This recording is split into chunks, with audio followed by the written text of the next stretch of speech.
Thou saved a wretch like me. I once was lost, but now I'm found. Was blind, but now I see. 'Twas grace that taught my heart to fear, and grace my fears relieved. How precious did that grace appear, the hour I first believed. Through many dangers, taunts and snares, I have already come. Disgrace and wrong me safe thus far, and grace will lead me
Well, there we are. Hi, Sydney. Hi, Roman. Roman doesn't know what's happening today, so we're going to fill him in along with everybody else. I did something I don't think really worked. The video at the end where he's singing "Amazing Grace." By the way, he does that all by himself. He played all instruments, just so you know. But the last year, Michael and Judy announced that it was time to retire. And so for a year now, they've been trying to find someone to take over the rescue, just pass the reins off. Now, there's no money involved with that part, but it also sits on 40 acres. And if they wanted to buy the property, that there was a deal to be made there also. No one stepped up, and they had to draw a line. The May 31st, they're shutting the doors, and there's still 9 dogs there. And that's what we're doing today. We're going to give them a tour, meet some of the dogs, and go from there. And I'm glad you showed up like that because I forgot to tell you all this, Roman. But and that's what this is all about. And we see a really cool dog down there, and we don't have a producer today. You notice that, Sydney? We don't. We're gonna fly on by the seat of our pants today. So maybe I'll let you do most of the talking. That way I don't talk over everybody and be rude like that. And you know that's not going to work. I know you get excited. And if you have any questions, Roman's here. So you never know. Judy might have a question too, because Judy knows him too. So without further ado, we're going to bring her and Zeke up. And that looks like Zeke, is it? Oh, we can't hear Judy suddenly. She worked perfect on. Yeah, but this is PYRescue in Colorado, folks. Just to confirm. Yeah, and Zeke is an amazing boy. He knows. Look at that photo shoot he was in. But Michael, we don't have any audio from Judy, and we just did 5 minutes ago, or 10 minutes ago. But that's Zeke. Now here's my favorite picture of Zeke.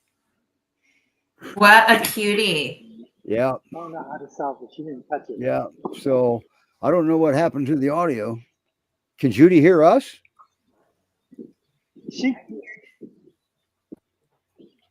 I can't talk to him because my microphone's taped over. Well, we can hear you, Michael. We can hear you. Oh, you can hear me? Yeah. You muffled the wind noise, but we can hear you. But you can't hear Judy. Talk, Judy. No. Is she real? Okay, how about we just did a sound check. Yes, we just did a sound check. You take this one. There we go. Let me put it in your ear. Yeah. Take the tape off the microphone. Don't touch it. I know. Okay. This is like a paparazzi right now. Yeah. Hey, Michael, okay, can you hear me now? Yes, we can. Did you take the tape off the microphone? All right. Yes, he did. Okay. But you sound perfect again. All right. There's Judy. Take over. Good. All right. Hi. And this is Zeke. So, I don't know. What do you want to know about Zeke? Zeke is a return. We got him as a young guy. He came in with a lot of skin conditions and crazy itching and scratching. And of course, we ended up spending a small fortune on him, getting him allergy tested. And he's allergic to practically everything. He's a very sweet guy. We did get him DNA tested. He is, believe it or not, half Pyrenees and 30% foxhound, American foxhound. And then the rest of him is a little mix of all kinds of dogs. But mostly he's Pyrenees and foxhound. So he's a super sweet little guy, really, really smart, really, really well behaved, really, really social, great with dogs, great with kids, great with everybody. His only downside is he's allergic to a lot of foods, so he's on a very special diet. He's not allergic to any proteins, but he's allergic to every grain on the face of the earth, potatoes, some vegetables, dairy, peas, all kinds of junk like that. What does he eat? It's not that hard to... Well, we've been feeding him. I just did a lot of research on Chewy and just started reading bag labels and stuff. And what I found that is a pretty decently medium-priced food for him that he seems to do well with is Taste of the Wild Prey. That is a limited ingredient diet, and they make it in 4 different protein flavors, but everything else in it is exactly the same. So you can switch him between the flavors, so he gets a little bit of variety. So they got like, I think salmon or trout. Trout is one of them, and bison and boar and turkey, I think. So he can get, he can switch between those flavors, but that's the one that I found he seems to do the best on, and it's a pretty normal price. I think it's about, I want to say it's probably about $1.75, $2 a pound. So I would say somewhere around $40 for like a 22-pound bag.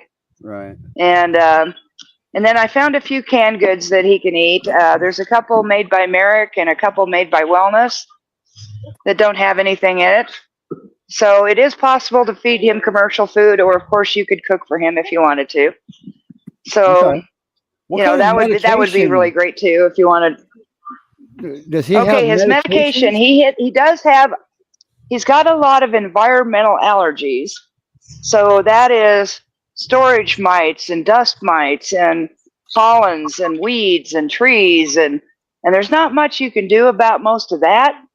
So we did have him on immunotherapy, like a specially made compounded immunotherapy. We had him on that for 2.5 years, and that kind of helped back off some of his extreme sensitivity to the environmental allergies.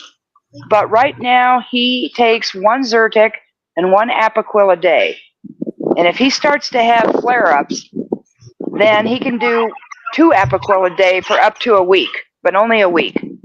Then we got to go back to 1. Right. We've tried Cytopoint. We've tried every goddamn shot on the face of the earth. We tried all the holistic stuff. Have you tried Nothing really Roman? seemed to touch it.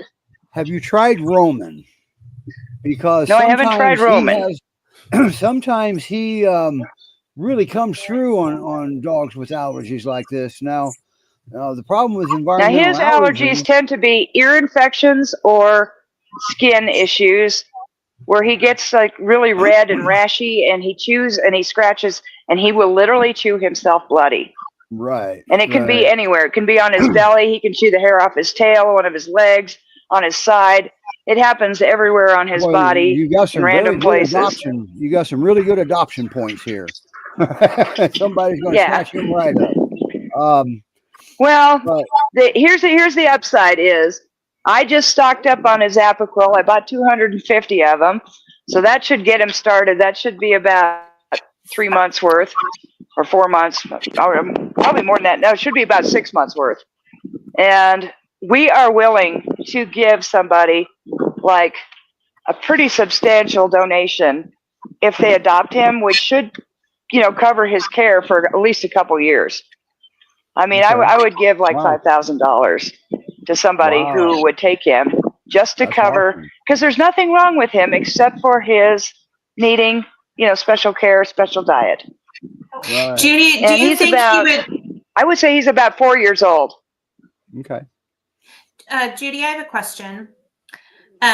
Do you think he would do better in like a really dry kind of desert environment? Do you think that would help his like some of his we're kind of in a desert type environment right here.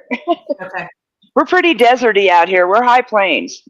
So there's cactus and yucca and prairie grass everywhere. Because if he gets adopted somewhere out here, for example, we're like 5 environmental zones away from you, because they've got a lot of environmental zones they've identified for allergies. Yeah, I mean, he's got, he's got a list of things that he's allergic to, and there's some grasses in there, but they're like Timothy grass and Russian thistle and box elder trees and a few weird things like that. But now, hey, Roman, I don't know if he's allergic to like yard grass.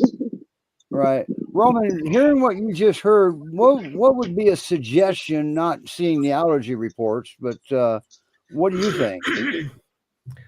Well, first of all, I hear very often that we try different routes, including holistic. However, Good boy.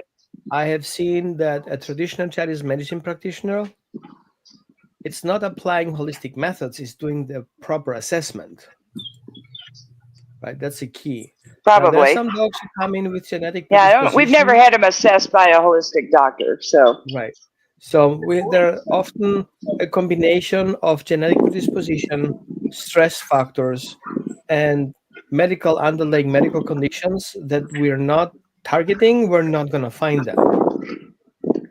So a traditional Chinese medicine practitioner is the person who's going to look at your tongue and take your temperature and feel your skin and do all these things and smell your mouth to find out what type of body you have, and accordingly those will be indication of certain type of, let's call it, allergy behaviors. Allergies are not just one thing, and I'm not a veterinarian, don't get me wrong here. Just from my friction with different dogs and different behaviors, I have to learn a little bit more about that kind of stuff. Food is an important factor, but there's also, as I said before, could be a genetic predisposition for a weak immune system, which means if we're not boosting the immune system first, we will not be able to get a handle on it, right? And if the dog is allergic to vaccinations, that sets you every year will set you back again and again. So I'm not saying being anti-vaxxer, but some vaccinations last for a very long time. And then a DITA test would be easier approach to make sure the dog is immune. So eventually skip that, because health conditions makes an exception of getting the dog vaccinated. It says in the description of the vaccination instructions, and a good veterinarian will recognize that and exempt Don't eat that, sweetie. So I do feel he's moist. I do feel he's stressed. I do feel environmental factors stressing him out, and that can also weaken his immune system, which is basically a vicious circle. Yeah. Now, and that's in regards to food, I noticed that some foods are not really controlled. Meaning is what's on the bag doesn't mean it's in it. And scientific evidence shows that 70% of dog foods out there do not contain 100% what they're saying they contain. Right. Which means you cannot end up with a chicken flavor in your dog food that says beef on it. Yeah. Oh yeah, the chicken meal. They put that in everything. So, but anyway, there's still some options there for him, and you'll be able to afford it. Let me show you something real quick here. So it's starting to get a little springy like out here. This is the honest to God, the first week. In fact, this is the first time I've worn a t-shirt in last fall. But we're starting to get a little, this is blow your coat season here in Colorado. He's starting to get a little pink on his tummy. I don't know if you can see I saw that. That's why I say he's moist. Yeah. Yeah. So, this is the first flare-up that he's had. Now, we had him adopted out for 3 years, and I agreed with the woman that adopted him. I would pay for all his medication and everything for 3 years, or for 2 years. So we did that, and we paid for the immunotherapy serum to, build up his immunities and stuff. And the last year she's been on her own, and she had a really bad car accident and got injured pretty bad, and she works as a service tech and couldn't work. And I think there was a lot of tension, a lot of stress in her house, and of course she didn't have money. So she ended up to bring back to us because she was playing pigeon for him. And he was acting very suspicious. He was absolutely bloody when she brought him. He had no hair on his tail. He had a big, huge area on his side that he just chewed raw. He was a mess. As soon as he got back here, I guess the stress was gone. And then, of course, we were treating this stuff. And I did not change his medications. We just treated his owies. And I think he just chilled out, relaxed. The anxiety went away. And within, I don't know, 3 or 4 weeks, everything was like back to being looking good again. And right now, this dog is as good as I've ever seen him. But except now his little belly's kind of red, so we're treating that. But he's not chewing anything right now. I mean, he's really course, I would love to keep him this way, but experience with him shows he does have his times when the allergies really get to him, and we have to, bump his drugs a little bit. But so any help that we could get, keeping this under control. We can hop on a call round. later and talk about that. I have a couple of ideas. There you Reaching go. to the right people, doing the right assessment, because that would be, you guys spend a lot of money on that and eventually not have a need. Definitely those immune suppressions are not really helpful to the dog. It's going to cause other issues. Yeah, Well, I was really surprised at how his anxiety level went almost immediately down when he came back here. I think that her home, I think she was just so anxious about things that she was passing that on to him. Sure. And I think that was one of the reasons why he was so messed up. But because it wasn't even, we've had him now for about 3-4 months now. So she brought him to us, in the dead of winter for Colorado, which is pretty low allergy season, but he was a mess. And, once we got all that cleared up, he was fine. Until this week, I started noticing a little bit of pink on his belly, but he's not scratching it or chewing it. It just seems a little pink, so. And I would like to comment on something here that is very, kind of obvious to me, probably Roman. He went from a home environment to a kennel environment, and behavior-wise is thriving much, much more in a kennel environment than he is in a home environment. So if your dog does better in a kennel than he does in your home, don't get a dog or get some help, okay? Because it shouldn't be that way. This is a familiar place to him. Right, but this is a familiar place to him, so he knows us. He knew we were okay. And it does help that he's familiar with everybody too. Been here before, but. Yeah. But anyway, so moving on, we also got to keep an eye on dogs eating rocks. You got any comment on dogs eating rocks? Yes, we had to take our Crockett, my big puppy. We had to take him in a few hours to go to the ER, and he's probably having surgery as we speak. He had not been eating for 2 days. He was acting pretty mopey, drinking a lot, eating okay, not pooping, eating, interested in a piece of steak, which is highly unlikely because he is the most food motivated dog I've ever met in my life. He's never missed a meal in his entire life. And for him to go like 4 or 5 meals without eating was very concerning. So we ended up taking him to the ER, Michael did. And guess what? He's got rocks in his intestines. More than one. So apparently, he's got a couple of good-sized rocks in his intestines. I don't know if Steve can show the X-rays, but I didn't upload them, but I will. Give me a his small intestines, and the vet recommended she's going to try flushing it out with some fluids, but she doesn't have a lot of hope that that's going to work real great. So he's going to have surgery, and they're going to have to get into his intestines and remove those rocks. So he's going to be there for a few days, I think. She said it could be 1 to 3 days, or it could be longer. But since I'm pretty good at playing doctor for dogs for a long time, I suspect we can probably spring him sooner rather than later. But you want me to get Nero? Are we done with Zeke? Anything else on Zeke? Yeah. Does Zeke would he like a dog friend? He loves dog friends. He likes it. In fact, the house that he was in, he had a little bitty Pekingese something or other mix, a little black mop that was named Teddy. It was a cute little thing, and he absolutely loved Teddy. Aww. That was his best friend. And he's been with the Border Collie. You'll meet Nero here pretty soon. Him and the Border Collie have gotten to be good friends. Zeke will pretty much be okay with anybody. He has always been good with other dogs. Good. Wonderful. So I can honestly say out of all the dogs here right now, he's probably the most social with everybody. Okay. So he's a real sweetheart. He really is. He's very cuddly.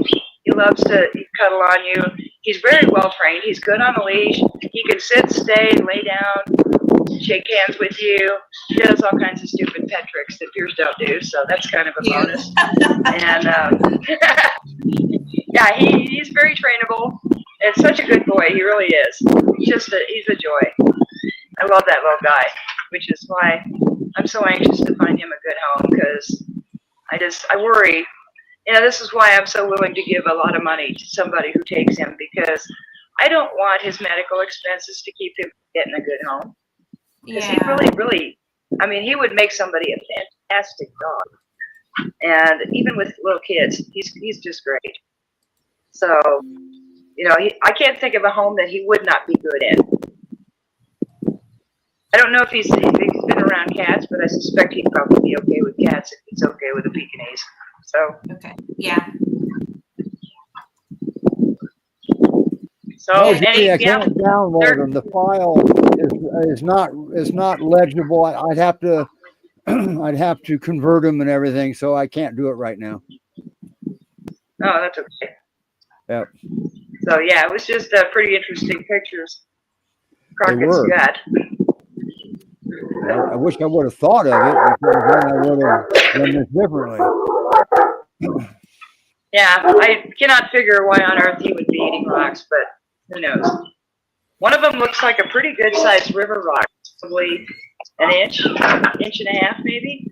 The other one is smaller and sort of irregular shaped. I don't know if it's a piece of cement or just a funny-looking rock, but one of them looks pretty round. Okay, now we have Nero. So this is our funky monkey. He's put on a little weight since he's been here, but he is obviously a border collie pure mix. So he's got a little anxiety issues. He's a very sweet boy. He gets along with everybody. He's been in a foster home for over a year, and they had 4 dogs of their own, two other border collie pure mixes, and a pit bull mix who was the guy's service dog, and then they had Oscar the Grouch. So Chihuahua. Apparently got everybody, but then recently Oscar the Grouch died, and for some reason Toby, the pit bulldog, started picking fights with him. So this is why he's back at the rescue again, because he wasn't getting along with the resident service dog, who is a pit something or other mix. And they couldn't figure out why that started after Oscar died, but it was getting to the point where it's kind of ugly, so they brought it back to us. So he's about 5 years old. I don't think we didn't do DNA on him, but I think you could probably agree with me that it's a border collie pure mix. Yeah. He's got a lot of the border collie, kind of high energy. Since he came back here, it's really odd. For the first 6 months that he was here, even though we opened up his outside gate, he would not go out to the field. He would not do it. We could leave his gate wide open and he'd walk to the edge of it, but he wouldn't go out there. And I don't know why. But then we started letting Zeke loose, and him and Zeke started coming into his kennel and saying, "Come on, Nero, let's go outside and play." So now he's starting to really tentatively get out of his comfort zone now and go out in the field and run around with Zeke. So, but obviously he put on a few pounds in the last few months, sitting in his kennel and not doing anything. He was perfectly fine for going out and taking a walk with the volunteers. He loved that. He just didn't want to go to the kennel, and I don't know why. So he's got a couple pounds that he needs to run on. Here, come on, you're out. You did. You said? You said? You want a drink? Okay. Yeah. Here.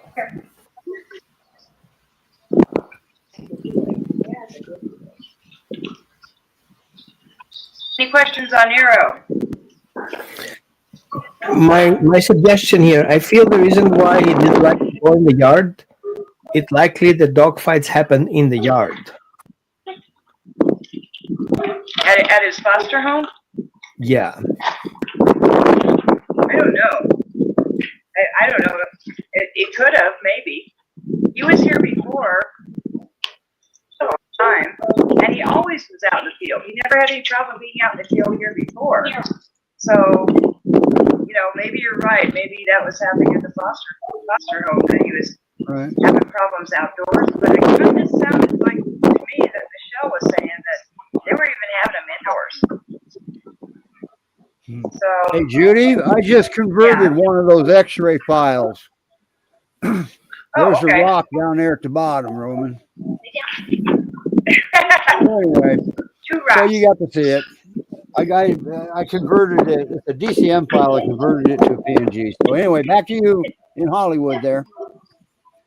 Okay. Any questions on Nero? No. So his fur looks very fuzzy. It looks like it's not long and silky like a border collie, but he does look kind of fuzzy. Is that how you describe it? It's kind of short. Yeah, it's kind of short.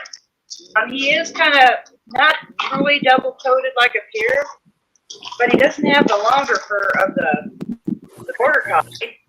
He's got the size, more of the size of the pyr, because he's probably about 8 pounds. So he's definitely not border collie, but he his hair has always been kind of short. Is he a little bit overweight? Oh yeah, he's a chunk. Okay. He probably needs to drop about 10 or 15 pounds. Well, one thing's for sure, you feed him good. Yeah, I think that was the fact that he was not getting out of his kennel when he came back. So he pretty much been hanging out in his kennel and pooping in the outside portion of his kennel and not running out in the field and getting any exercise. And, we've got volunteers that take him for nice long walks, but a couple of walks a week is not going to keep the weight off. So. Okay. Now I do have a question about his foster home. Michelle has what 3 other dogs? Was he fighting with every one of them? Or right now she's still got 3 other dogs. So. Right. Well, she had him when she was fostering him the first time. Right. So she's got Bo and Amy, which are a couple just like him. A bonded pair that she took a few years ago. But he did well with them. Female border collie pyr mix. Yeah, he got along fine with them.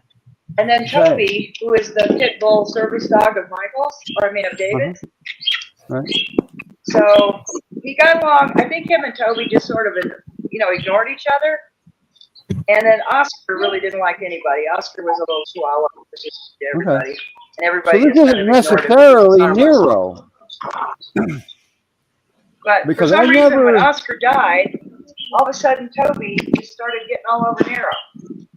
Right. Well, that doesn't make Nero a dog that has to be an only dog. That makes another dog didn't care for Nero. See, whenever we have dog stuff, we got to make sure they admitted that it was all Toby. Right. Right. So Nero didn't deserve any of it. Did I misunderstand that he doesn't get along with all dogs? Did I misunderstand that? No, he gets along pretty well with most dogs. Okay, all right. He's a great guy. Sorry. Okay, because I've seen him get along with dogs. Yeah. Yeah, he's a good boy. And he doesn't have a lot of medical expenses. No, he's easy. He doesn't have anything going on except he needs to lose a little weight, but that's just he's good looking dog. Like a border collie again. Yeah, He's definitely good looking dog. I can't believe how fast he packed on the pound. Yeah. All right. Now, when we bring another dog out, will the signal reach into where we can go into them and kind of give people a little bit of a tour, just in case we have somebody that could be interested in taking over? Because the whole reason for this show is to get Judy. Well, the whole reason for this next move to get Judy and Michael out of the wind, for one, and this rescue. We'll run into the South Kennel and take a look around there. Okay. And it looks like.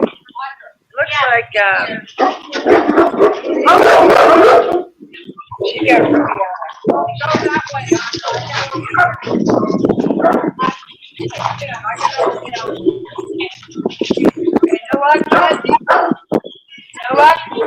Whatever that was, that didn't sound encouraging.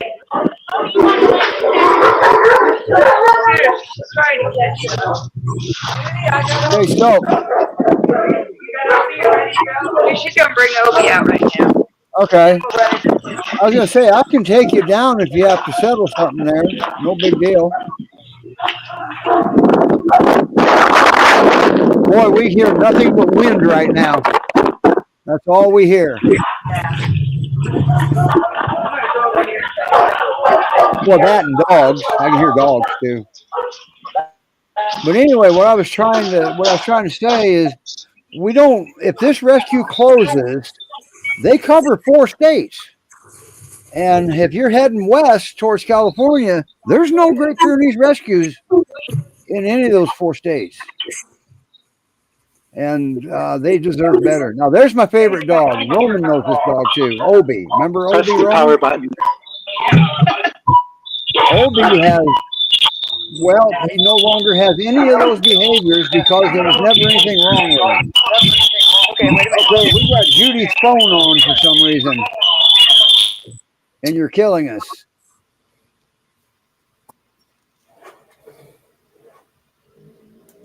All right. Okay, so we have Odie here. That's Becky with Odie. So Hi, Becky. Odie's probably our biggest. So Odie has a condition called discoid lupus. It's not the same as human lupus, systemic thing. It's pretty much his nose, around his eyes, and sometimes the tips of his ears. So you can kind of see, his nose is a little sketchy there.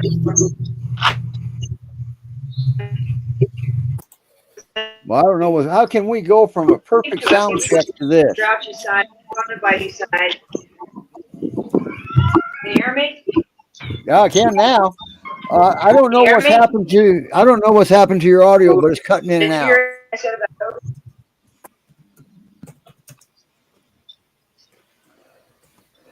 But folks, we actually did a perfect sound check. They sounded perfect. All right, can you hear me now? Oh, I hear Michael better. Hey, can you? Maybe you guys can switch earpieces again. I just heard Michael.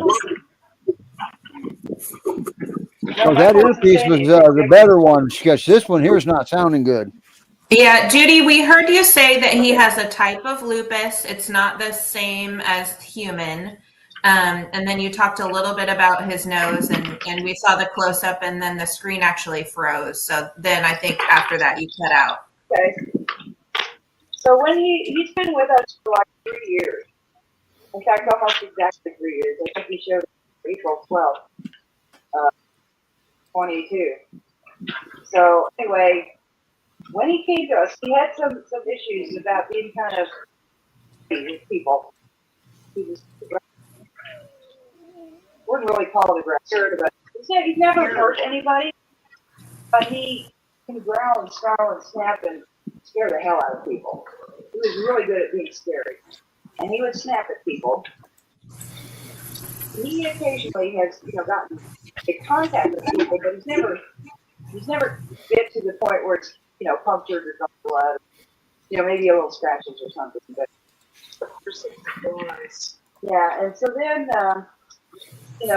we were kind of dealing with the behavior issues in here, and then we started figuring out that he had this stuff going on with his nose, and it started in the late summer, about a year and a half ago, and we thought it was flea bites, because that's pretty typical here, and a bunch of dogs are getting bites really bad. They have those same flies, and then it just seemed to. The microphone she had doesn't work. What's that? And then it got around his eyes. Where's the microphone she's talking to? I don't know. It sounds like she's a long way away from it. Yeah. See? Yeah. It sounds like. Can we go closer up a little bit? I tried turning her up just now, but it's already up. Yeah, Michael, get a little closer. See if she's actually hearing your earpiece. I think the microphone. I'm not going to be able to hear you. He's giving me both though. All right, I've got both the headphones on. So is that better? Yeah. Oh yeah. Yeah, Michael can't hear. Well, give him the other one then. Okay, so that's better. Yeah. Okay, give here, Michael take the this other one. one. See if that works. Yeah.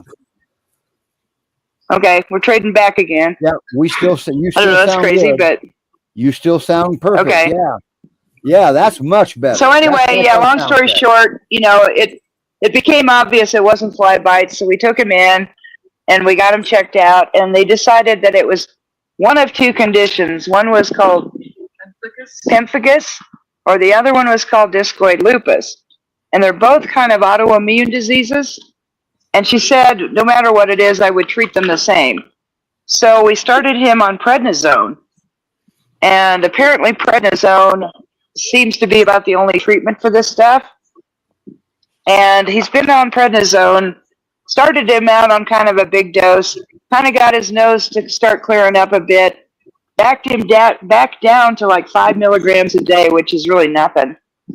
And then we kind of started having a few issues with his nose again. So now he's on pretty much 20 milligrams a day. And he probably will be for the rest of his life. Unless this just disappears completely, then we can wean him off of it completely and see how he does. But apparently this has a lot of different triggers, and one of the triggers can be stress. So, and sun is another one. Sunlight can trigger it. Possibly allergies can trigger it. So we put him on grain-free just because. So right now he's actually been doing pretty well. It doesn't look great. It's still kind of crusty, but it's not bothering him. Right. And it's about as under control, I think, as we've had it. It hasn't gotten a whole lot better. He does have some fur growing back on top of it. Right. And I think Michael did a little close-up on his nose. You can see it. Yeah, he did. Actually, prednisone is dirt cheap. I mean, dirt cheap. I just bought 250 prednisone for him, 20 milligram prednisone. So that's 250 days worth, which is probably about 3/4 of a year. And it was like $30. Right. So now there's also a possibility seriously, that his environment is stressful for him, the kennel environment. it could be. This could be a lot having to do with anxiety about things. Yep. Now, in the past, Obi has had some dog friends that he got along with very, very well. Oh, I love But this was kind of back when he wasn't feeling great. So he would get along with them until one day, I guess they irritated him or pissed him off or something. But he went off on them. And then they're like, I don't want to play with you anymore. You're a jerk. So then they don't want to play with him anymore. And then he acts like he doesn't understand why they're not his friend anymore. We got a frequent flyer here that comes and visits. It's a dog we adopted out named Kiwi, and we board her quite often when her parents are on trips and stuff. So she's here probably, God, I don't know, 10 times a year for a weekend, a long weekend sometimes. And Kiwi was his best buddy until one day he just went off on her. He didn't seriously injure her or anything, but it was a pretty nasty, doggy tussle. And after that, she's like, I'm not playing with you anymore. You're a jerk. And she didn't want to have anything to do with him anymore. And he was really, really butthurt about it for a long time. She would come and she was like, I don't want to play with him. Put me in a kennel away from him. I don't want to be around him anymore. And he was actually kind of upset about that. So prednisone can cause aggression, so we have to be careful about that. Yeah. Yeah, he doesn't want to go. So, yep. He doesn't want to go in. Hey, have Becky kneel down. Come here, Opes. Come here. Go back out the end of the leash and have her kneel down. Becky, kneel down. Becky is his pal. Kneel down. I can't kneel. Oh, she can't kneel. Because she's old. Can she just sit on the bench? Yeah, I would, but What do you want her to do? Take the trigger of the being taller than him out of the equation, and he'll come to it. Come here. Come on. There we go. Come on, Odie. Always remember, a great There we go. that doesn't feel good is a grumpy fear. It'll cause them to react to stuff they don't normally react to. There he's feeling better. Yeah, he's doing a lot better now. Hey, look at this, Steve. I got my face right next to him. This is good. I know that. If you remember right, Roman, Judy was the one that couldn't do that. They did good. Yes. They did everything. He liked everybody but me. Because I'm always the one that takes him to the vet. Right, and gives him shots and all kinds of stuff. Steve, she cannot hear you, it seems. Okay. Can I tell them how it's doing with the volunteers? Yeah. Becky wants to talk for a minute. I want to talk. Can you hear me okay, Steve? Yeah, we can hear you. Yeah. Just talk into her microphone. That's Yeah. good. Give me a Talking to my microphone. Yeah, I don't we know can where hear my her. phone is. It's on the other side. Oh. It's on the other side. Can you hear me, Steve? I can't hear you. So Judy's No, gonna have to give me you're a not thumbs gonna up. hear us. All right. Can you hear me?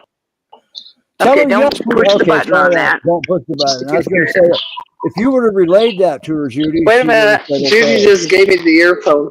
Don't I push hope the none button. The button is right there. Boy, Okay, another sorry. day at the rescue show. Can you hear me? Awesome. Yes. I'm trying not to stick this in because that's 3 years we've had it in. All right, Becky. Hi, I don't Becky. have any yeast infections. I just took a shower. Oh, hey, Steve. Yeah, the one thing I wanted to say, do we have very many people from the other rescues and stuff on too? I have no idea. I can't tell who's watching. Okay. Okay. Well, anyway, whoever's listening, yeah, Odie has done so well. I mean, he still is. He still needs people to go slow to get his trust initially, but a lot of the peers are kind of like that. But yeah, you definitely have to watch his body language and go slow. But once he figures out that you understand him and he understands you and trusts you, he is turning into a total love now. I wasn't sitting on his bed for the longest time because when he was going through that irritable phase, he kind of reacted to me a little bit one day when I was trying to sit on his bed and brush him. But now I can sit on his bed, I can hug him, I can do all kinds of stuff with him, and what made the I difference? really don't have any fear of him at all. Right. What was the big change? I mean, What I'm made the careful. I mean, difference? I'm trying not to be stupid about it, but he has changed so much. But the one thing that I have really been noticing lately, we've got a few more volunteers that have started working, the newer ones that started working with him and getting his trust. And it definitely progresses a whole lot faster now than it was. And last weekend, I had two 15-year-old volunteers here and an adult, so 3 new people. And everybody was in that north kennel all at the same time. And we had Zeke and Nero and Gringo and Margo barking their heads off. And Odie just laid on his bed and just kind of watched all the new people like, oh, well, yeah, no big deal. And it used to be that he would really react when new people came into the kennels, and that I'm definitely seeing improvement. So he is getting really good now. But he definitely needs somebody that can understand them. Probably no younger kids. I don't know about having other dogs in the house. That might be something after they bond or something. What do you mean? What do you mean by what you just said? Somebody that can understand him. Read his body language. Thank you. He is very clear. If he is not comfortable, you see the tenseness more. You can see it in his eyes. You can see him kind of pulling back a little. And, I haven't seen it myself in quite a while now, but when I've been trying to work with some of the new people, getting them, over some of the fears of the stories they've heard about him in the past. And I've just been really trying to show them that you just have to watch it. Go slow and watch. Every time you try to, get a little closer than that, you watch him, see if he looks relaxed. And he's letting people go from feeding them treats through the fence to you usually know when he's accepting you. He'll put his head up against the fence, right up against it, and then you can scratch his ears, behind his ears.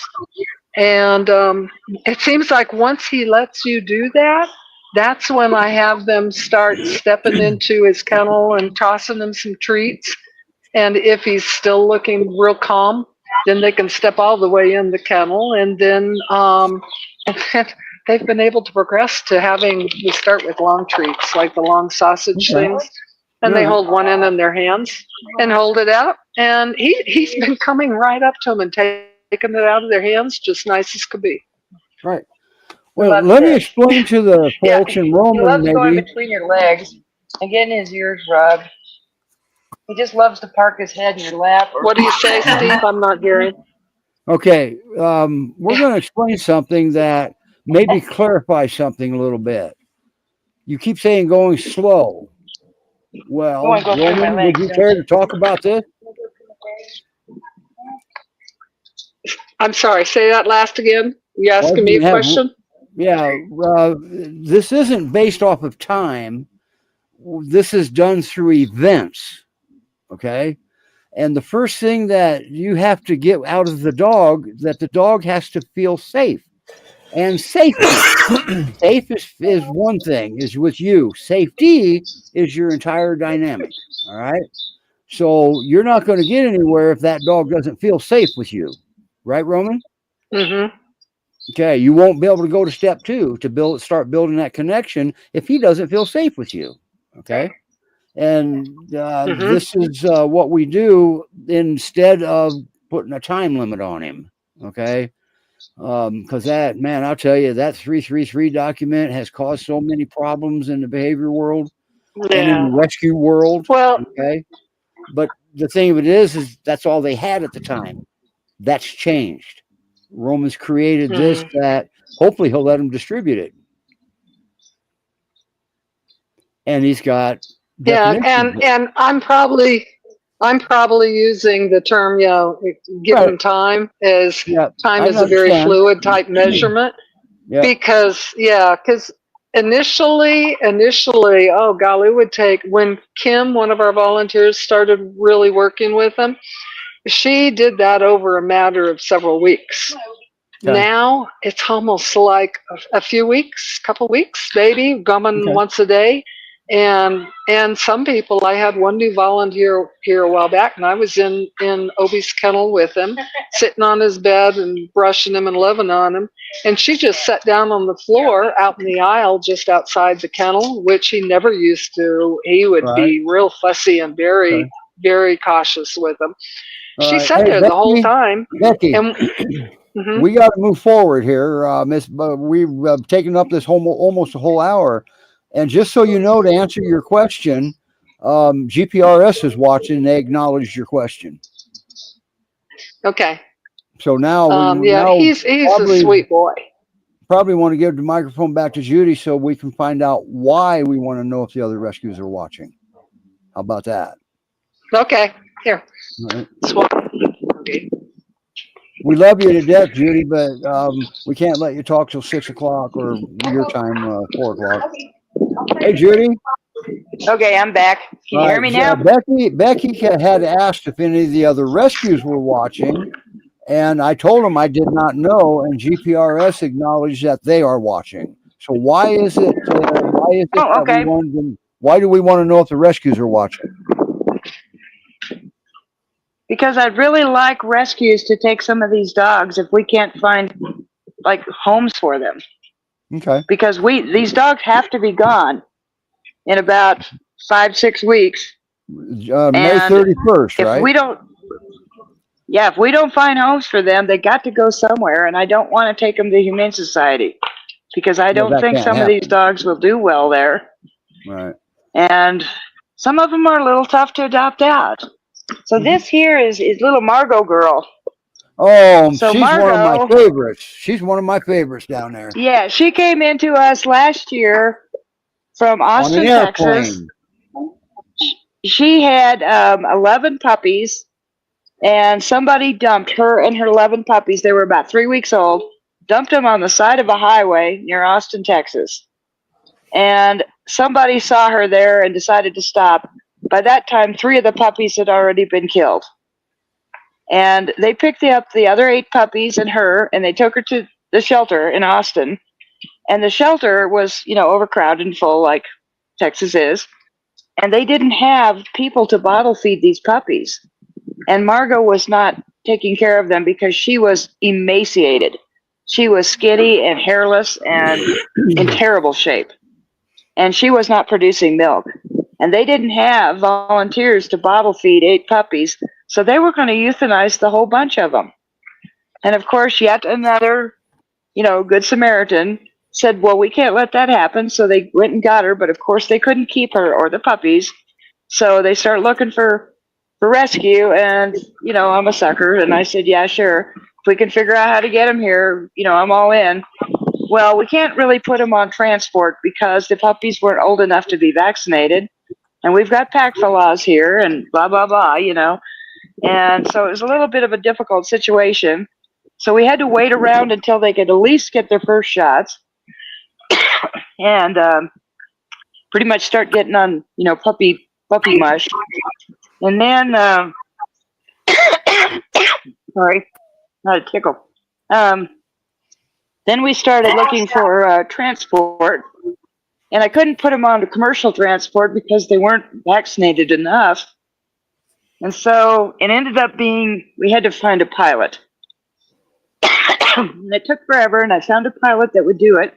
We had to schedule that like 3 times and canceled because of the morning storms in Texas. So this was last year, about this time last year. And it was just, I don't know, every single time we scheduled a flight, they were having some storm in Texas in the morning, and they just couldn't land. And anyway, eventually, I think it was about May 11th, that Audra was there. So May 11th, when they finally all came, and I had some volunteers go up to Centennial, wasn't it? Yeah. Centennial Airport, and pick them all up. So that's when we got her and her puppies, and we got all the puppies adopted out, but little Margo left behind.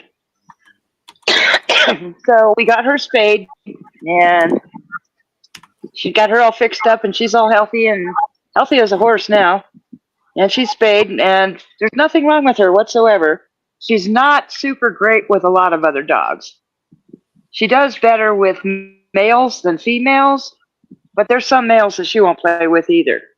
So she's probably best being like an only dog, but she does really well out walking and stuff. She doesn't, try to drag you somewhere to go kill a dog or anything. She's pretty good about ignoring them, but you just can't force her into a space with a dog and say, here, this is your new best friend. Sure. She's got to get to know them. I don't know of any dogs you can do that to, but anyway. Yeah, she's a little tougher to get to know other dogs, but she can do it. All right.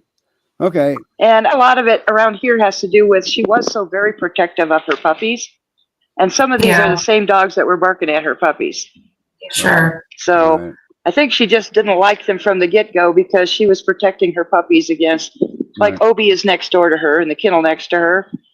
And he was barking at her puppies, and she was barking mean at him, like, you stay away from my puppies. And for some reason, there's some of these dogs here that she's just never going to be like super good friends with. But Judy, but I suspect she'll do break in for a second. Better with other dogs. I got to break in here for a second. Roman has a session coming up right now, and he's going to have to excuse himself because he's got to take care of his clients. So anyway, Roman, thanks for coming on. Good. Well, thanks, Roman. Thanks for coming. Everything you put in that chat, I'm going to add it. I'm going to put it in her messenger. I already put the link in there. Okay. Roman's got some pretty good ideas for you. Okay, good. Yeah. Yeah, especially with Zeke and maybe Odie. Yeah. Anyway, we'll see you next week, Roman. Wow. Well, she does look like a happy-go-lucky dog as far as like with people though, because she just had a beautiful tail wag. She went right up to you. She's super great with people. Yeah. Is she Akbash? She can be a little shy with people she doesn't know. It takes her a minute, but once she knows you, she's great. I mean, she's just a little shy with strangers, but so I don't know how much time we got left. We still got a whole bunch of dogs to go through. But how about this? How about we just, I don't know about Sydney's schedule, but I don't have to be anywhere. How about we just go until you're done within reason? Okay. Gringo's next. Because we're going to polish off the North Kennel, and then we'll start on the South. We got to see Sydney's new foster. That's a disadvantage when you don't have your phone on.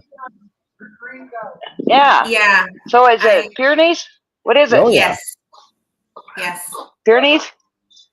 Yeah. Where'd she come from? Yeah. Yeah. Mine, yeah, he's a GPRS, super senior. He's 10. Oh, he was okay. on the show So he's an a older while guy. back. Yeah, he was on the show a while back. Yeah. What's his name? Mormont. Marmar?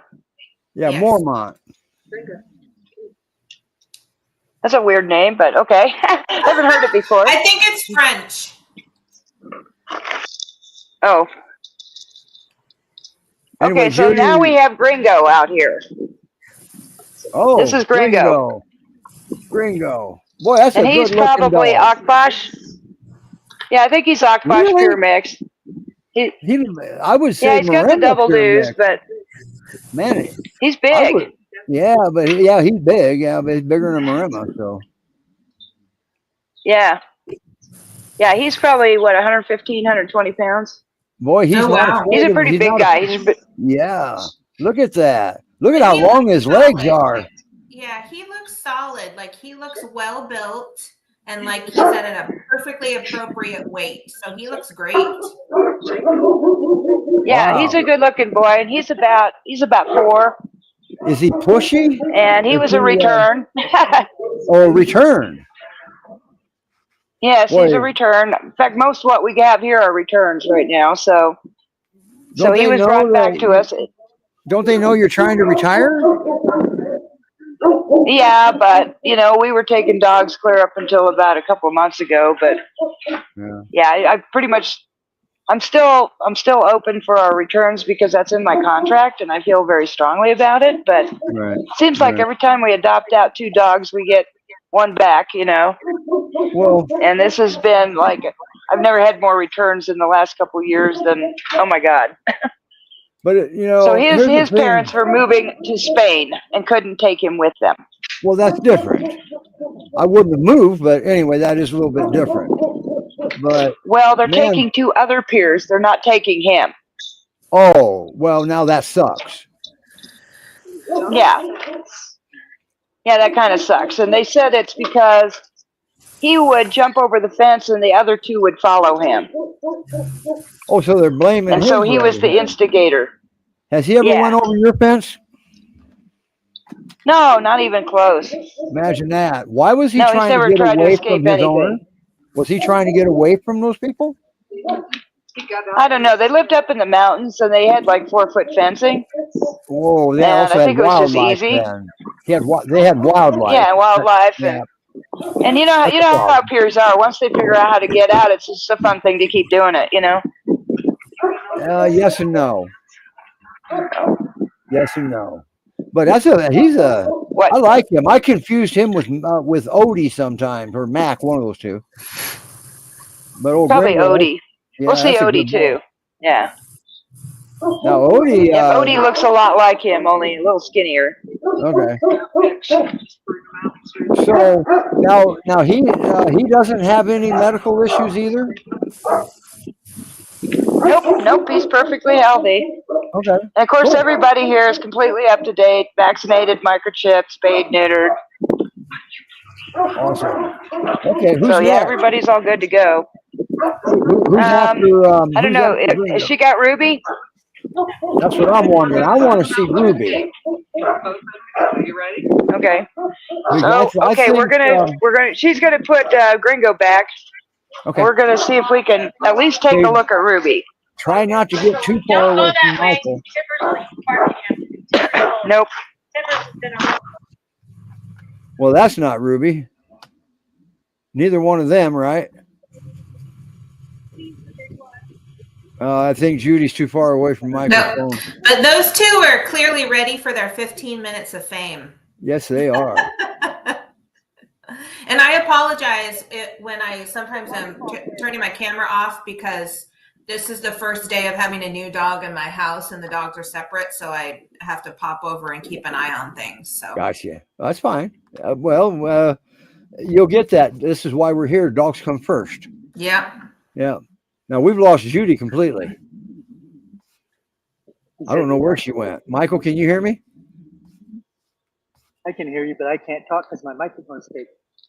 Well, I hear you, but is Judy around? Did we get too far away from her? Oh, shit. Yep, I lost her. Okay. We. One Why does that switching back earpiece and sound forth. so much better than the other one?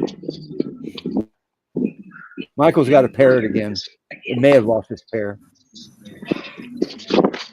Anyway, there's a grand tour of the rescue. Now, they built this facility, all right?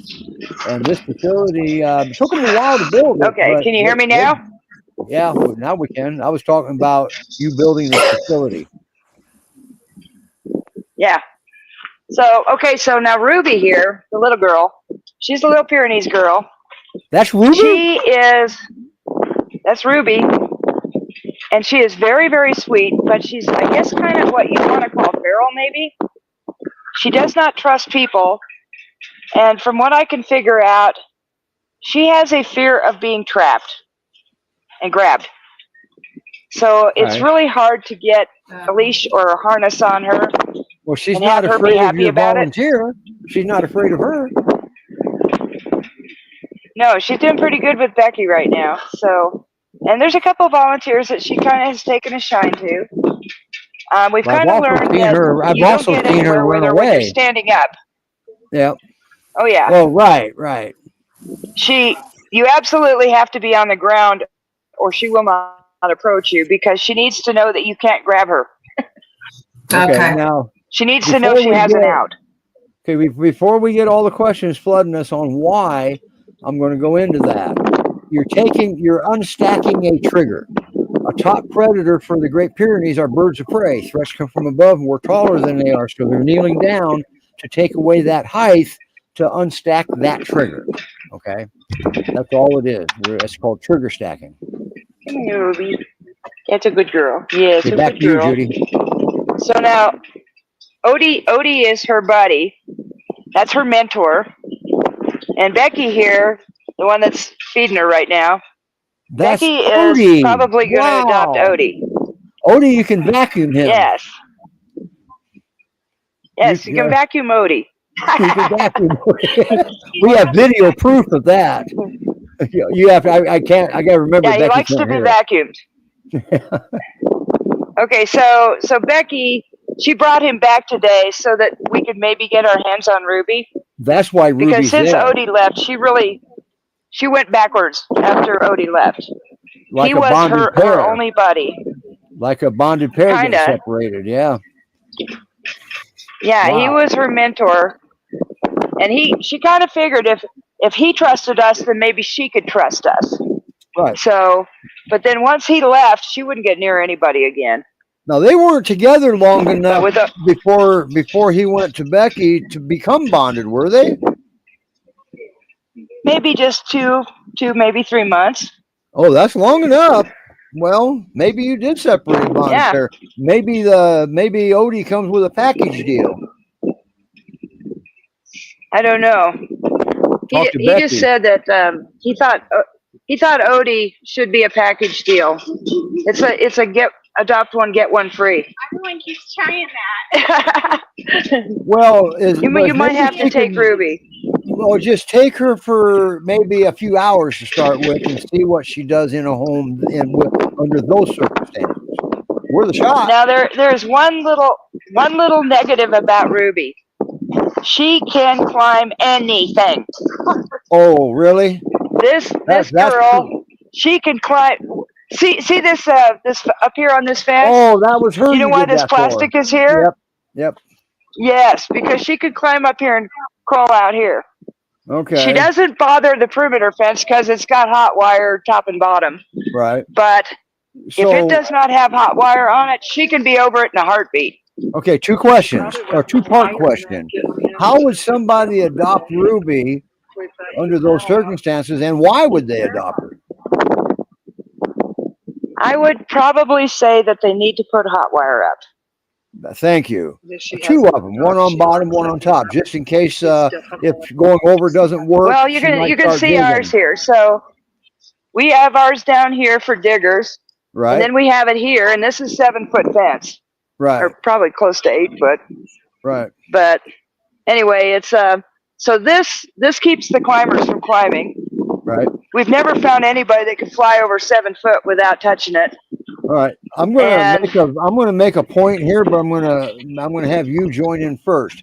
Have you ever had a dog actually touch that wire? Because typically Absolutely. the wire keeps them away, but then you got that one in the No, crowd. every dog here touches that wire once. Really? Okay.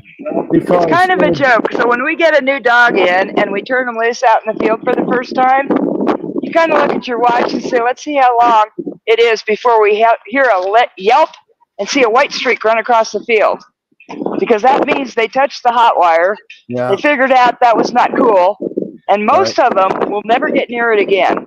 And here's the every once in a while we get a dimwit in that's got to check every 10 feet or so to see if this is going to zap them, this is going to zap them. But here's and they usually get zapped 3 or 4 times. Right. Here's what's important about a hot wire versus anything else like an invisible fence. It doesn't associate that with the human at all. And another thing, they have a say in it. They don't go near it again. And if you have put a hot wire up at home, she's not going to go near it. She's going to pick up on that same field that goes around it. And quite honestly, I recommend it to a lot of people because it is the cheapest way to fix a fence. Even if it's just a 4-foot fence that your dog is climbing over, if you run a hot wire along the top of it, I guarantee you that sucker's going to work. Now what you did is you kind of set it up similar to a privacy fence. If they have a privacy fence, she's got no footholds. Right. Chain link is a ladder for her. She's climbed the ladder.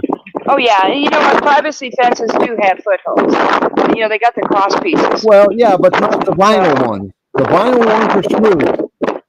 Well, on the outside, they're all smooth. On the inside, they all got. Well, no, the vinyl fences are covered on the inside and outside. The ones I've seen. Oh, that might work better. As long as it's small enough they can. Right. All you got to do with the privacy fence, put the nailer boards on the other side. Yeah. Yep. And definitely do not. I mean, if you're the one putting it up, but a lot of people move in and their fence is already there, and you don't want to put the whole damn thing down. But there's ways to do that. Yeah. Okay? There's very inexpensive ways to do this. So, but anyway, so thank you for that. Honestly, I found that the hot wire, you just get a solar fence charger, you get a standoff, these little plastic things. They make them for every kind of fence post imaginable. And you buy a standoff for about every 10 feet and get your roll of wire. You can have the whole thing up in an afternoon, and it probably wouldn't cost you a couple $100. And I'll tell you what, it works. It works so good. Nancy says that Odie is Ruby's emotional support dog. Yes, he is. Yep. Yes, she feels safe with Odie because Odie won't let anybody take her and kidnap her and whatever she's afraid of. That timing was enough time for her to start following his lead because he has all the right answers. Right. Yep, he was safe. So look at this right here. You see them? And I don't know why Becky doesn't just load her up with him and just go home. And then he said he doesn't know why you don't just load her up today and take her home with you. Well, because she hasn't got her fence fixed. Well, remind her to tell her I don't think it's permanent. This is testing for the rescue. This is just a test. Steve said you should test it out. Yeah. Well, I mean, because Ruby she's a very sweet girl. She hasn't got a mean bone in her body. But you need to turn your head a little bit. Your wind noise is getting bad. Oh. Okay. Is this better? Let's move on. Let's move forward to the next dog. But Odie I got a question. Is Odie available for adoption also? I don't know. Becky, is Odie available for adoption? I have to take care of the neurotic cat. I'm 90% sure I'm keeping him. She's 95% sure that she's keeping him, but she has a cat that won't come out of hiding if he's in the house. Well, the cat will eventually come out. No problem. Yeah, I'll talk I know. to her. I know, you know. Yeah, I'll talk to Yep. her. The cat has to feel safe. When the cat feels safe. Uh-oh, now we have double trouble here. Oh, that's Heidi and Haley. Heidi and Haley. Yeah, how about that? So these are two bonded sisters. I don't know if I don't think they're biological sisters. Now that's double trouble now, right?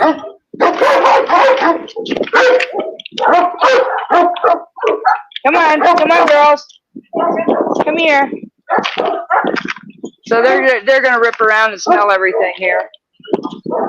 So always remember these two girls were returns recently because their mom died, and their dad just his life is changing, and he doesn't really have time or space for them. So right, and that's not unusual. I so mean, these this girls is are why kind you're of here. seniors. They're about 8 years old. They're both about 8 years old. They're very, very bonded with each other. I don't want to split them up. Right. They're very, well, very can't. sweet. Yeah, you can't split those two up. They get along with everybody. And in their old house, they had a habit of getting loose and wandering around the neighborhood. They would always stay a few blocks from where they lived, and they lived in town.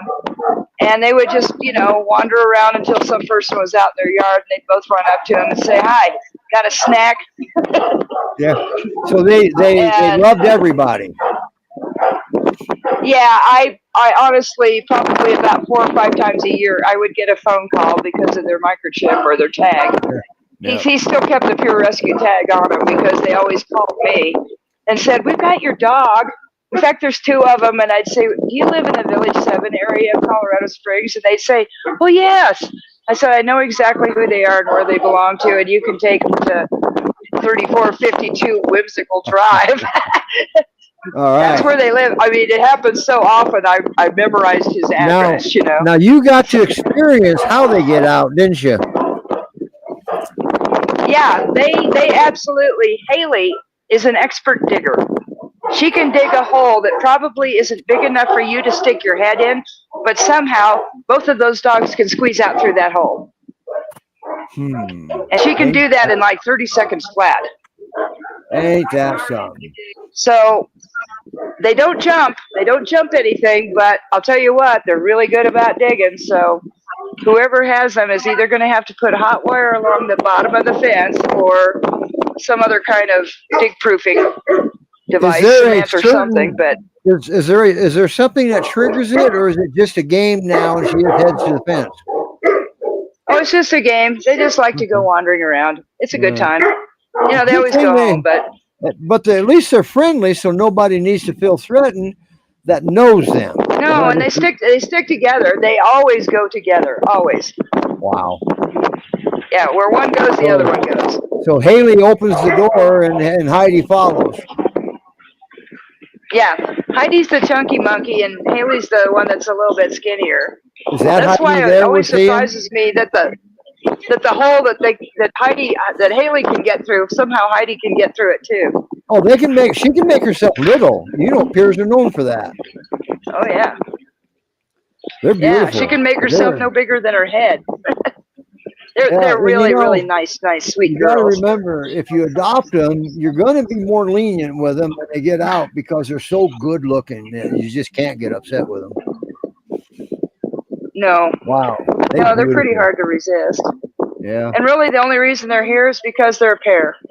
Okay. Because it's hard to find, people that want to. What's your adoption fee for a bonded pair? You know what? Buy one, get one free. That's the way I've always done it. There you go. You heard it first on the rescue show. You get one, you get the second one for free. And they can't be separated. I've always done it that way with bonded pairs. Yeah. They can't be separated either. So, because they were both. And you know what? Both. I just want to throw this out there. So for our tougher dogs like Zeke and Odie, and maybe even Ruby, I am willing to give. Now this is part. So because we are a 501c3, part of the rules of dissolving our rescue is we have to donate all of our assets to a 501c3 if we don't find someone to take over. So we have to donate our assets to 501c3. Right. So Right. anybody out there that's interested in any of our dog stuff here, we've got a lot of it, but we also have a pretty healthy little checking account right now. So I am, if any of you rescues want to take any of these dogs, I will give you a $5,000 donation to take Obi or Zeke or Ruby, and I'll give a $3,000 donation for all these easy dogs. And that's just because I have to give the money away anyway. Mhm. And I'm just doing it as, please take these dogs. Find them a good home, because And it's we're not running out of because time here. it's because you're closing, right? It's because we're closing, yes. Yeah. It's just sad because we've been looking for, a long time for somebody to take over this rescue, year and a half. And we're just not finding anybody that wants to take over an 80-hour-a-week job that you don't get paid at. I don't know why. If you need somebody, but if you need somebody to criticize you, you got them lined up, right? Yeah. Well, as you rescue people know, rescuing has to be a passion. You don't do it for any kind of reward. Your rewards are, you do. The reward is the dog. puppy kisses and waggy tails, and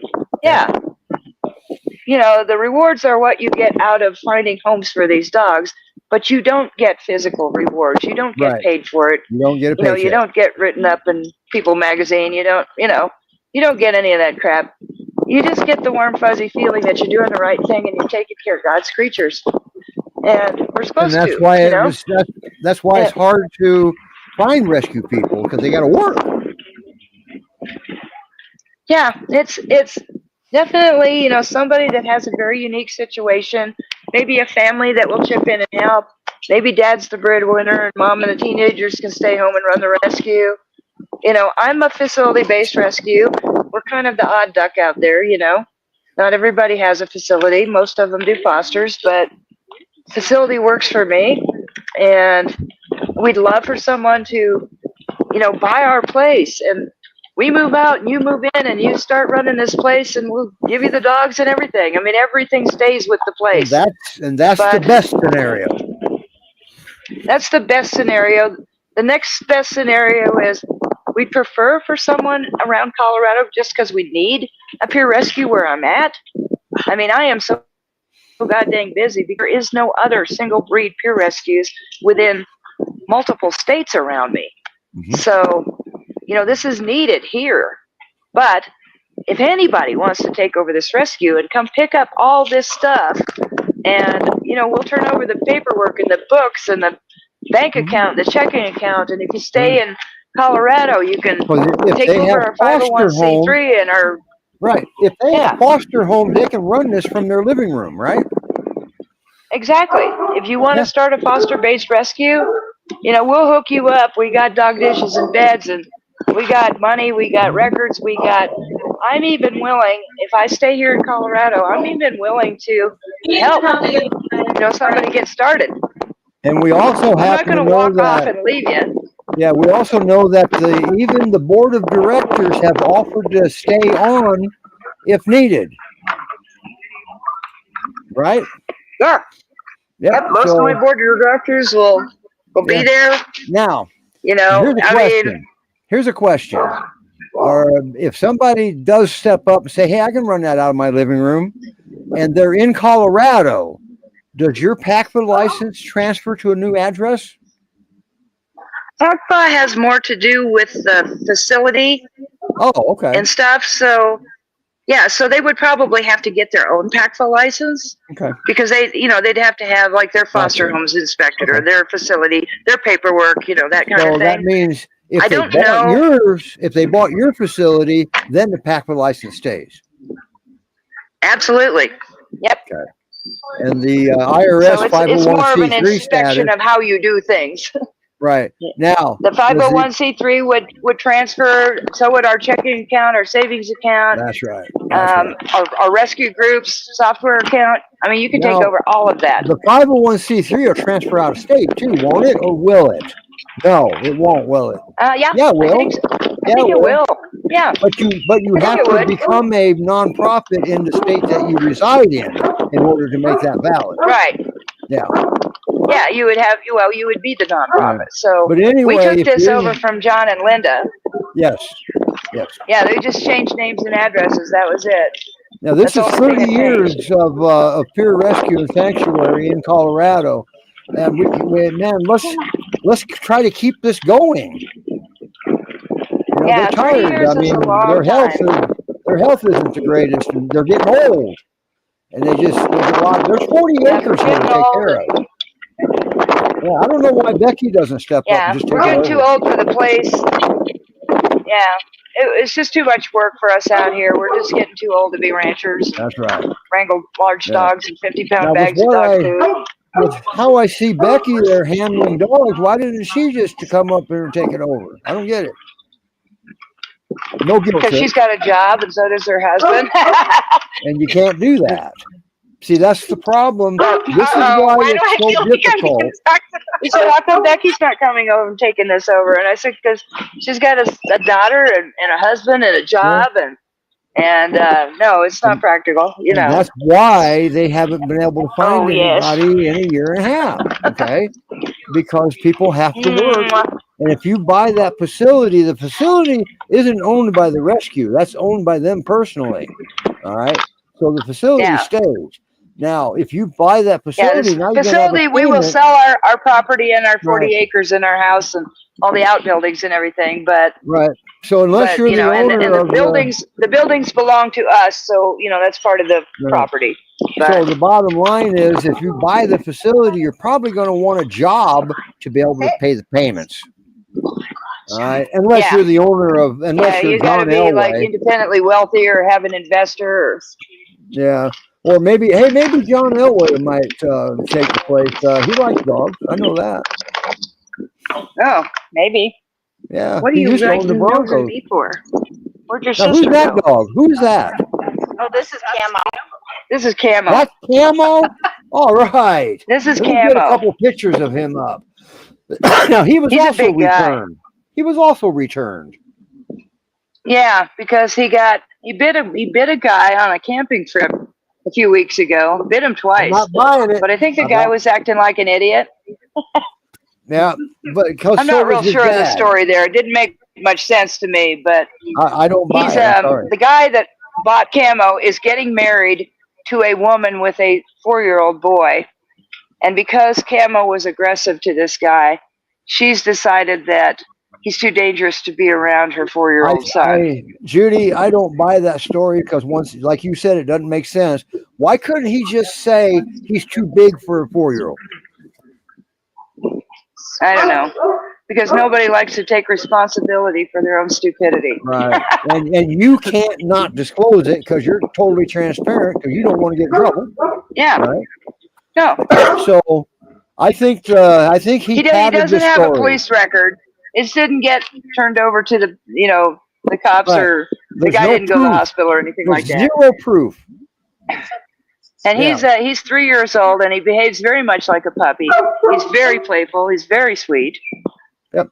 Now, has And anybody? he's been with this 4-year-old for the last, I don't know, year and never done anything to him. Never done anything to him. Really good with the 4-year-old. Right. So they're accusing him of doing But- something he's never done that he probably never will, but he's still getting blamed for it. Pretty much. Yeah. All right. Let me ask you this: has any of your volunteers ever felt threatened by him? Becky, did you feel threatened by him? No, not at all. I went right in the kennel and he's like Okay, right in my face. No. So he is a little food aggressive with his food bowl. Okay, don't take his food away from him while he's eating. And he looked up at me and Yeah, nobody was. He was eating his. She went to put a collar on him while he was still in his kennel with Okay. his bowl, Okay. and he turned Well, around that and he was growled at human her, and she error. left and said, "Okay, That I'll be was- back." Yeah, that was major human error. and then he All was right. fine after. Now, Yeah. Did not care to be I don't think he's any worse than any other dog. My If own you boy wanna see- Crockett, he growls if at you- me when I get near him when he's eating, right. and I'm real Now, smart and I don't screw with him. let's make a comparison once. All right. He doesn't hold a candle if you give me a steak and I'm taking 2 bites out of him, you go take away from me, you'll wish you was with him and took the steak away. Okay? So yeah, there's why get in my lap is why is everybody so shocked when a dog guards his food when it's so vital to their survival and they know it? Why does everybody get so shocked? Well, I take it for granted. Even dogs that are good with their food, I still treat them like they're not good with their food. Yeah, I give them their space. I always do. Back in the 80s, we used to think that we could test it by taking their food away. We've learned a lot since the 80s, okay? Don't ever do that. That was a wrong thing to do. I think that's what his owner did. I think that's what... Well, his owner was a former military dog trainer. And I think he took his food away from him to try to train him to not be food aggressive. He wasn't, and I think it backfired on him. Right. One of my clients just retired. Now, he was a U.S. Air Force dog trainer. And I learned a lot from this man because I just always assumed that the U.S. military embraces shock and prong collars, and they do not. Okay? They do not check embrace this out. Sam is a new volunteer. Who's that young man? This is Sam, and he's a new volunteer. He just started last week, and Camo absolutely loves him. Okay, so like I said, I'm not buying that guy's story that he bit somebody. I'm sorry. I'm not buying it. Yeah, he loved Sam the minute he saw him. And that's from Sam, you're 15, right? Dogs. Yeah. Some people consider me a professional with the dog behavior. All right, so. That's my official opinion. Oh, happy birthday. Thank you. You still 15? Yep. Okay. Oh, really? You were 14. Now you're 15. Okay. If I'd have known that, we would have Yesterday was Sam's birthday, so. Yeah, cool. So happy birthday, Sam. Sydney, do you have any questions? Because I've been kind of keeping you quiet here. Sorry. No, I mean, we got to meet him and we did a test, and he's just gorgeous, and his body is very relaxed, and he's a gorgeous dog. Yeah. Yeah, he's a stunner. He really is. Yeah, and I'm sorry, I do not buy that man. I don't buy all of his story. Now, he's big. He's a big boy. He probably shouldn't have a 4-year-old around him. He could wag his tail and knock the 4-year-old over. Okay. Yeah. But he has beautiful. Well, we haven't weighed him, but the guy told me he was 135 pounds, 145 pounds. Cool. So he's a on big the guy. upper side of average. Yeah. Because he doesn't appear to be overweight. No. Why is his arm? But he's just 3. Why does that young man have his arm in a sling? He broke his clavicle playing football, right? Playing football. Oh, okay. All right. Twice. That happens. I'm just glad you didn't say he was walking a dog and the dog saw a squirrel. No, the dog didn't do it to him. He said, "I'm glad you didn't tell me that he was walking at a dog and the dog saw a squirrel." So now we have, and because you have to be transparent, that's going to make a lot of people skittish on adopting Camo. So can you give us a sales point on why somebody should adopt Camo? Because I have not seen one iota of bad behavior from Camo, and we've done everything to him. I mean, you've tried, haven't you? We have poked him and prodded him and put him on leashes and harnesses and taken him for walks and played with him and roughhoused with him, and he's just a bad dog. Look at him. Man, I'm sorry that he's happened just too cute. He really is. I am sorry that happened to Camo. I feel bad. Well, this is another case where I think Camo felt a big sense of relief coming here. That's sad. Because I honestly think that his owner expected too much of him. Right. Well, how many times do we preach to people that this breed's not for everybody, but yet it seems like everybody has one? Exactly. Well, being a military dog trainer, they were not training livestock guardian dogs. Yeah. They were training probably Malinois and German Shepherds and scent dogs and stuff like that. Now the Air Force, I can only relay what an Air Force trainer has relayed to me just a month ago. They don't use aversive methods. They've discovered that doesn't work near as well as teaching them, giving them knowledge through kindness. The Air Force has discovered that.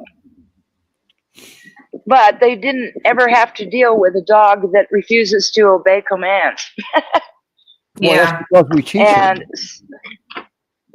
Yeah, but this is what I'm saying: is a military dog trainer, if he thinks he's going to use the same techniques he used on his German Shepherds and his Malinois, and it's going to work on a Pyrenees, it doesn't. No. I see what you're saying. No, the breed, you can't handle this breed like any other breed. Nope. Right. No, because they don't pay attention and they do what they feel like doing. And if they don't, if they don't behave the way you want them to, well, it's not their job to behave the way you want them to. It's your job to understand how they do behave. Right. You actually, it was either you or Michael that referred him to me. And one of the first things he said to me is he explained, man, I've been a trainer in the U.S. Air Force my entire career. He says, I got a Great Pyrenees, and it was, oh my God, I'm in over my head. He said dog is broken. No, he knew the dog wasn't broken, but he knew his techniques were not working. And he didn't, and he stopped. That's the key. He saw it wasn't working, so he stopped trying to do it. Well, exactly. And this is why Cesar Millan doesn't do livestock guardian dogs either, because he'd have to change his patented training methods. Yeah, he'd have to stop threatening dogs. Because you never know when a Great Pyrenees is going to accept the challenge. And if they accept the challenge, he's in deep doo-doo. All right. So Right. God, the Camo is gorgeous, isn't he? God dang. He is really a nice boy too. He is. Well, anyway, who's left? Is that he the last one? Because it's been over an hour and a half. Is this the last one? It's the last one. We still have viewers. We will say that. And only 3 of them. Wow, most of them are watching from Mountain Mamas, Great Pyrenees Rescue Society, and GPRRUM in Utah. That's where our views are coming from. Well, if you 3 guys that have the rescues, please consider taking one of these dogs. We've only got 5 or 6 weeks, and I will figure out how to transport them to you. Right, and if it's one of the hard ones, she's going to send money with them. I'm going to send money with all of them. Yeah, you're going to send money with I'll send more with the harder ones. Right. The expensive ones I'll send the money with. But so if they get adopted before the money's out, then you can put that money with another dog, whatever you want to do, because it's your rescue now. But they're desperate. They can't get anyone to take over, and they've given it all. Really, if we can't find a rescue to take them, or if we can't find adopters to take them, I don't know what I'm going to do. I don't want to take them to the Humane Society. Well, we don't want to start second guessing yourself now. Not yet. Okay. No. But I mean, I can't take them with me. I mean, I just, I'm not going to have a home with kennels. Right. And that's a nice place in case anybody wants to. And they're talking about a good deal. We're not going to talk about price over here. You got to contact them. But it's going to be worth it. It'll make it worth your while compared to market price of the value of the home, right? And the rescue facility sits on their 40 acres. Now, it is a lot to mow. Yeah. We don't mow all of it. We only mow about 15 or 20 acres of it. We leave the doesn't nature 20 acres, 25 acres behind the kennels. We don't do anything with that. But nature does. I mean, nature kind of takes care of its own land, right? Yep. No? Okay. Wasn't sure. Yeah, it does. When I was out there, I don't think I saw the back 20, did I? No, unless you walked back there, but I don't think you did. No. So. Well, I didn't know you had 40 acres at that time. I didn't know you had 40 acres until, 2 weeks ago when I asked you. There's a heck of a... It's really as far as you can see back there. You can't even see our back fence from here. That's how Michael put it. But you can see it from Peyton Highway. As far as you can see is ours. That's how he said it today. So, and it's beautiful country, beautiful country. And I mean, Great view, perfect living room view of Pikes Peak. Yeah. Ask But it Steve. takes, they have to, oh my God, I love it. Yeah. I mean, we did a show from there. And when I was out there. So, and Felix, I showed people that, well, the biggest reason I went there was Felix. Nobody could walk him because they didn't have gravel skis to go skiing behind him on the gravel. And I took him out and I showed him another approach. That's all. That's all I did. Another approach, and he didn't pull me. He never pulled me the whole time I was there. But I also never made fun of anybody. He's doing great. I haven't heard from his owners recently, but last I heard, he's doing wonderful. Yeah. And now Felix had double etropion, right? He had so many goddamn eye issues, it was insane. He had like 3 different eye issues. Yeah, he was on first name basis with the vet. And then he got dystichia, which is eyelashes that are growing inside his eyelids. Oh, wow. So they fixed that. And then they had to go back and do entropion surgery on his lower lids. And then he got those weird abscess things in his back. Remember those big bubbles of fluid? Yeah. And he had to wear like the sports bras. He was wearing a green shirt. Yeah, I had him wearing like women's sports bras backwards because he kind of needed something spandex to squeeze him in. And he gave him a little bit of inferiority complex, but not too bad wearing women's clothes. I mean, he didn't care. Yeah, he knew which bathroom to use, though. So, well, thank you so much, Judy, for showing us. We're going to call it a day because I'm out of Pepsi. I'm sorry, I only have an hour's worth of Pepsi. All right. Yeah, and I got to go check on Crockett. I think you do. If he's done with surgery, we can go visit him. So I want to go visit him. So now keep in mind, you can't stand there and stare at your dogs 24/7 in case they eat a rock.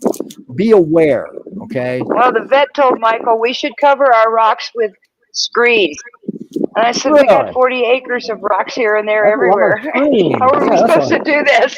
That's a lot of screen. Apparently, she must have thought we just had a nicely landscaped yard with a couple of little areas of rocks in it. It's like, that's right. No, because we got 40 acres and there's probably rocks everywhere. Because she was an emergency vet, and you don't frequent the emergency vets, right? Hope not. Oh, no, just but once or twice a year. All right, everybody. Next week is another show, another day, but we're going to keep reminding you on our shows that what's going on, and we have you have 9 dogs that we just met. I think all 9 of them desperately need homes. That's right. Yes, any of these dogs, and they're not bad because dogs. Because we've got a healthy checking account that we're going to have to give away anyway. I don't mind giving it to you 501c3s that can take our dogs. That's because right. I'd probably give it to you anyway. Yeah. Well, the IRS, can you justify it with your superiors at the IRS to let some of the money go with a private individual too? I think that would be a call on my board. I'll have to talk to my board. All right. Which, that's fair. Basically means I could probably just make a few phone calls. But right, because I don't as long know. as my board okays those use of our funds, I can do whatever I want. Yeah, well, you can't do whatever you want. Since we're going out of business anyway, and we have to get rid of everything, I don't think they really care as long as it goes to a good purpose. That's right. So, and then you got it. Of course, you won't send it with an adopter if you don't think the adopter would put it right back into that dog. So, there's a lot that's variables there. The easiest way, like Zeke, for instance. I mean, because he's pricey to keep alive. I would try to send some money with Zeke just to help offset his drugs, his expenses. Yeah, and you never know when if you go to a different environmental region, some of that may go away. Could be. The allergies usually Colorado's pretty good for allergies. I like to look usually on the side of Colorado's hope. pretty good for people with allergies, but I always look for the hope because it's dry. Yeah. Anyway, it takes time to look for hope. So we'll talk about that next week. Bye, everybody. Bye, Judy. Thanks for coming. Bye, Michael. Tell Becky. Thank you all. God bless. Bye. All righty. Bye now. There we go.